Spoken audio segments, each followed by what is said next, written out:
Lift में फंसे लोग हर मुमकिन कोशिश कर रहे थे कि किसी तरह बाहर निकल सके। एक शख्स ने लकड़ी की लंबी छड़ी से लिफ्ट की छत में सुराख किया ताकि बाहर वाले बटन को दबाकर लिफ्ट दोबारा चलाई जा सके।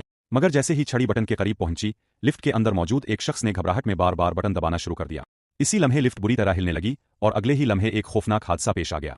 सूट पहने हुए शख्स का बाजू लिफ्ट के दरवाजे में बुरी तरह फंस गया और शदीद जख्मी हो गया। लिफ्ट संभलने के बाद हर तरफ खून फैला हुआ था। लोगों ने फौरन इसकी टाई खोलकर कपड़े से जख्म पर दबाव डालने की कोशिश की ताकि खून कम बहे। इसी हादसे में एक बुजुर्ग भी सर पर जख्मी हो गए। छोटी लड़की ने खून से भरी लिफ्ट और जख्मी शख्स को देखा तो खौफजदा हो गई।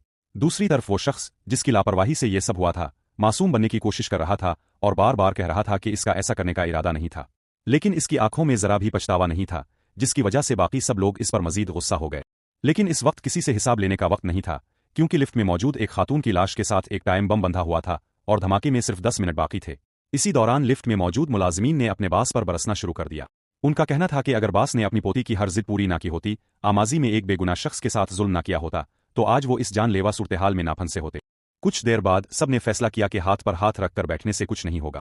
उन्होंने मिलकर लिफ्ट को हिलाने की कोशिश की ताकि बाहर का अंदाजा लगाया जा सके, मगर ताकतवर आदमी के जख्मी होने की वजह से वो कामयाब ना हो सके।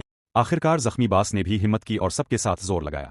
बड़ी मुश्किल से लिफ्ट का दरवाजा थोड़ा सा खुला, मगर बाहर सिर्फ ठंडी कंक्रीट की दीवार थी। ये देखकर सबकी उम्मीद तकरीबन खत्म हो गई। अचानक घुंघरियाले बालों वाले शख्स ने एक तजवीज़ दी। इसने कहा कि अगर किसी तरह बम को लाश से अलग करके लिफ्ट के नीचे फेंक दिया जाए तो शायद सबकी जान बच जाए। सब ने मजबूरी में इस मंसूबे से इत्तिफाक किया, मगर एक नई मुश्किल सामने आ गई।